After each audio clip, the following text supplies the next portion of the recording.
Hello everyone, you are watching fit food flavours और मैं हूँ डाइटिशियन मंजू मलिक।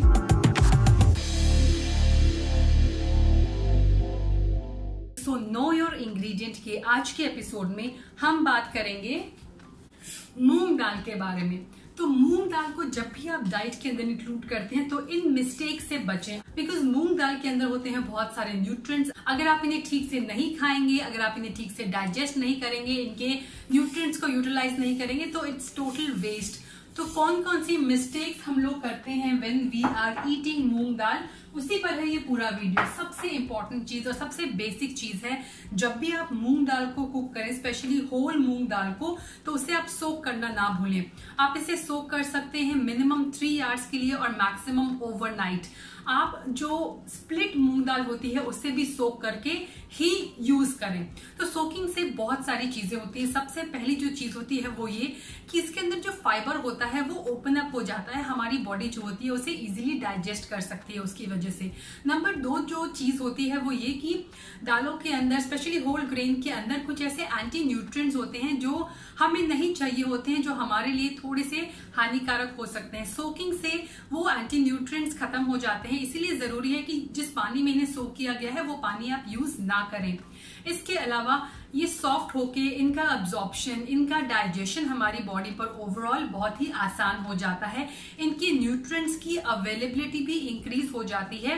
तो जब हम इन्हें कंज्यूम करते हैं तो इनकी न्यूट्रिएंट्स को हमारी बॉडी अच्छी तरह अब्जॉर्ब कर पाती है। अगली जो लोग गलती करते हैं वो ये कि वो बहुत जल्दी कुक करने की कोशिश करते हैं मूंग दाल को। तो फटाफट गर्म पानी में उसे सोक किया और फिर कुकर में डाल के सीटियां बजा दी एंड बस बन गई हमारी दाल। लेकिन जब भी हम कुकर के अंदर दाल को कुक करते हैं तो वो गलती है, वो पकती नहीं है। वो सॉफ्ट हो जाती है लेकिन अंदर से जो इसके एक्चुअल में जहां न्यूट्रिएंट्स होते हैं जिस पार्ट के अंदर, वो पूरी तरह से कुक नहीं होता है। तो इसीलिए बहुत जरूरी है कि स्लो प्रोसेस पे आप कुक करें। पहली बात तो ये, अगर आपने इसे ठीक से सोक किया है तो इसे पकने में ऑटोमेटिकली कम टाइम लगेगा। जब इसे कम टाइम लगेगा तो आपको इससे जरूरत नहीं कि कुकर के अंदर सीटियां मरवाएं, आप नॉर्मल किसी पैन के अंदर। और अगर मैं आयुर्वेद की बात करूं तो वो तो कहता है कि दाल को आप एक क्ले पॉट के अंदर यानी मिट्टी के बर्तन के अंदर धीमी आंच में पकाएं।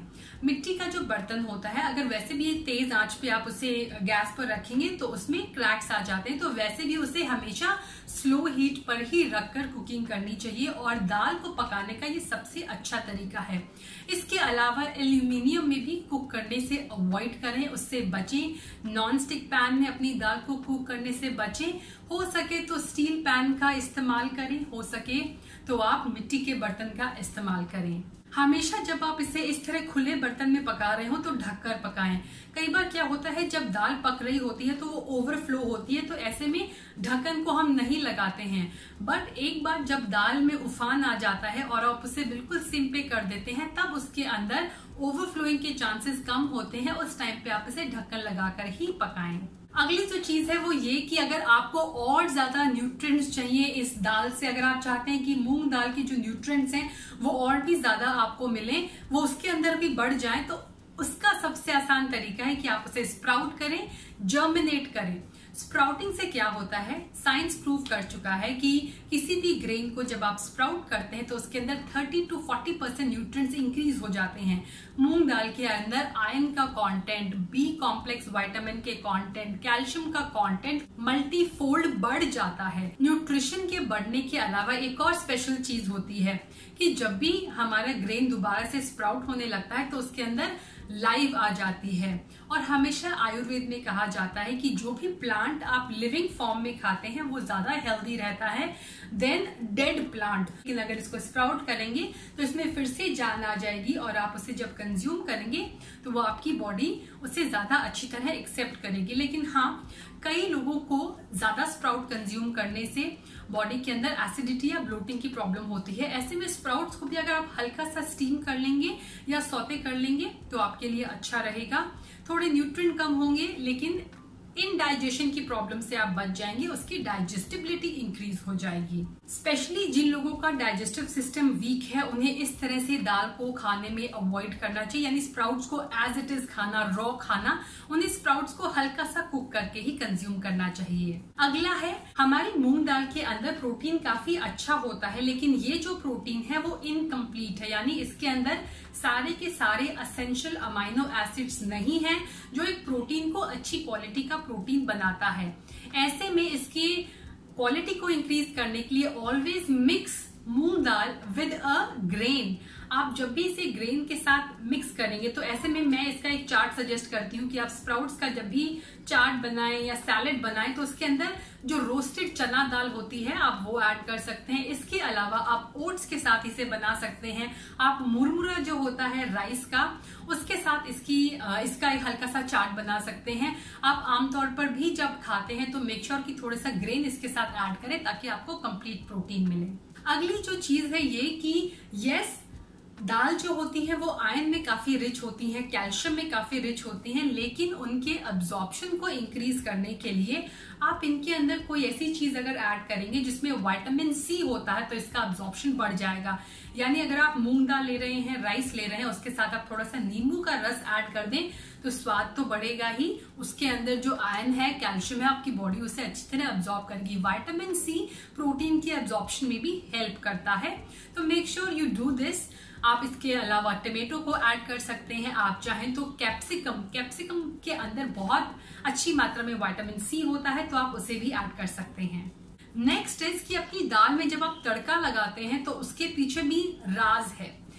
जब हम तड़का लगाते हैं हम इस्तेमाल करते हैं प्याज का, हम उसके अंदर कई बार गार्लिक का तड़का लगाते हैं, हम उसके अंदर क्यूमिन सीड्स, तो ये सारे जो स्पाइसेस होते हैं ये इसकी डाइजेस्टिबिलिटी को इंक्रीज करते हैं। हमारी बॉडी में इससे ब्लोटिंग ना हो, इनडाइजेशन ना हो, because it's a heavy grain. ये एक हैवी पल्सेस है। मूंग दाल जो होती है वो हमारे स्टमक पे हैवी होती है।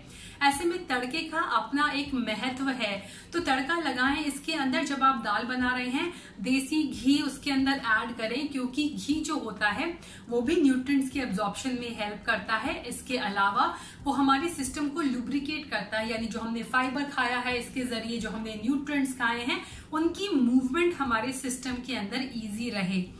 खाने को चू करना भी इसीलिए बहुत जरूरी है। जब भी आप इसे खाएं तो अच्छी तरह चू करें। स्प्राउट्स को जब आप खाएं तो अच्छी तरह चू करें ताकि उसकी मूवमेंट अच्छी चलती रहे। इसके अलावा एक और न्यूट्रिशनल चीज है जिसकी वजह से हम इसे ऐड करते हैं। प्याज और जो हमारा गार्लिक होता है उसके अंदर सल्फर होता है। सल्फर भी बहुत सारे न्यूट्रिएंट्स के एब्जॉर्प्शन में हेल्प करता है। सल्फर हमें बहुत कम चाहिए होता है, लेकिन वो एड करता है आयरन, अगेन कैल्शियम और बाकी जो इसके अंदर इंपॉर्टेंट न्यूट्रिएंट्स होते हैं उसके एब्जॉर्प्शन के लिए। नेक्स्ट इज, काफी लोग मुझसे पूछते हैं कि क्या हम दाल को डिनर में खा सकते हैं। Yes, of course you can have dal for dinner, but make sure कि आप एटलीस्ट 2 या 3 घंटे पहले इन्हें कंज्यूम कर लें, क्योंकि होता क्या है ये हमारे सिस्टम पे हैवी होते हैं। उसी हैवी सिस्टम के साथ अगर हम सोने चले जाएंगे और हमारा सिस्टम एक्टिवली काम करता रहेगा तो उससे हमारी नींद डिस्टर्ब होगी, हमें अच्छी नींद भी नहीं आएगी और इस तरह लेटने से हमारा डाइजेशन भी ठीक नहीं होगा, जिसकी वजह से हमें ब्लोटिंग, इनडाइजेशन की प्रॉब्लम हो सकती है। तो एंजॉय कीजिए, लेकिन मेक श्योर 2 या 3 घंटे पहले सोने से। सेकेंड लास्ट जो चीज है वो ये कि एक बहुत अजीब सी मैं डाइट देख रही हूँ आजकल, और मुझे लिटरली बहुत ही हंसी आई वो डाइट देख के, मूंग दाल डाइट की। आप डिनर में भी मूंग दाल ले लो, लंच में भी ले लो, ब्रेकफास्ट में भी ले लो, मूंग दाल के स्प्राउट्स ले लो, मूंग दाल की खिचड़ी ले लो, and you will lose weight. So as I said, as I always say, हमारी बॉडी को 1 या 2 नहीं, पूरे 40 और उससे भी ज्यादा न्यूट्रिएंट्स की जरूरत होती है अगर हमें हेल्दी रहना है। और इनमें से किसी भी न्यूट्रिएंट की कमी होती है तो हमें उसका नुकसान झेलना पड़ता है। ऐसे में सिर्फ लिमिटेड आप न्यूट्रिएंट्स को क्यों डाइट में ले रहे हो। Make sure you add a variety of dals, a variety of grains, a variety of protein source to your diet, ताकि आपको अलग अलग न्यूट्रिएंट्स मिलें। So don't fall for such fat diets, और इसे एंजॉय करें लेकिन मॉडरेशन में और लिमिट में, क्योंकि आपके पास बहुत सारे और भी ऑप्शंस है। इंडियन डाइट और इंडियन कल्चर में ऑप्शंस की कोई कमी नहीं है। मूंग दाल को भी आप खिचड़ी के तौर पे, सूप के तौर पे, सैलेड्स में, पराठास में, चीले के अंदर ड्राई रोस्ट करके खा सकते हैं। सो उसे एंजॉय कीजिए। I hope you enjoy today's video. Stay with me, stay healthy, stay fit, stay active, and I will be back very soon. Until next time, you take care. Bye bye.